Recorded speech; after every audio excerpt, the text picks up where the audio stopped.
देश में या विदेश में क्रय विक्रय करें, धन पैदा करें तो मैं आपकी वायंगा स्वीकार है। लास्ट वचन बहुत कठिन है। इस वचन को निभाना बहुत ही अत्यंत लाभदायक है और इसी वचन से सारी कहानी जीवन में परिवर्तन करती है।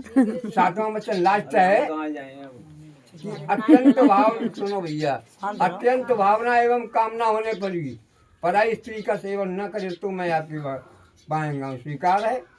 हाँ, यही वचन निभाना मनुष्य के लिए बहुत कठिन चीज है।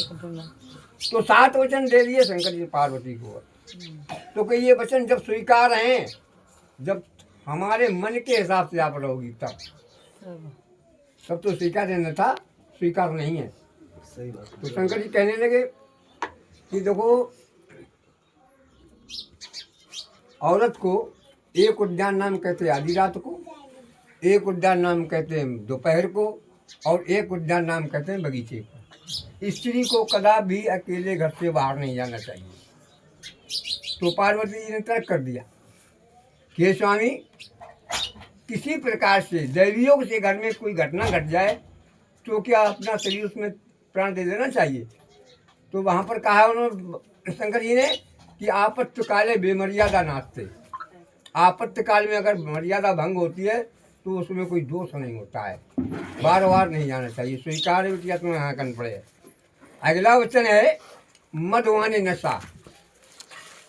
मनुष्य शराब के नशे में हो, हाथी पर हौदा रखा हुआ हो, स्त्री को कदा भी सामने नहीं जाना चाहिए। तो पार्वती जी कहने के स्वामी ये बतलाइए, जब महालक्ष्मी पूजन होता है तो अक्सर औरतें सामने होकर ही पूजा करती हैं, तो कोई उस समय को छोड़ करके बार बार नहीं जाना चाहिए। तीसरा वचन है, शंकर जी ने कहा कि पिता के घर बगैर बुलाए नहीं जाना चाहिए। पार्वती जी ने तर्क कर दिया कि क्यों भाई, क्यों नहीं जाना चाहिए। भैया दूज होती है, भतीजा पैदा होता है, अक्सर लड़कियां बगैर बुलाए जाती हैं। तो शंकर जी कहने लगे, अगर मायके वालों से विद्रोह ना चलता हो तब। इस बात पर सती जी का अपमान हुआ। एक बार सती जी और शंकर भोलेनाथ कैलाश पर्वत विराजमान थे। राजा दक्ष का यज्ञ चल रहा था और राजा दक्ष का और शंकर जी का 35 का अंगड़ा था। कभी घास नहीं डाली राजा दक्ष ने शंकर जी की।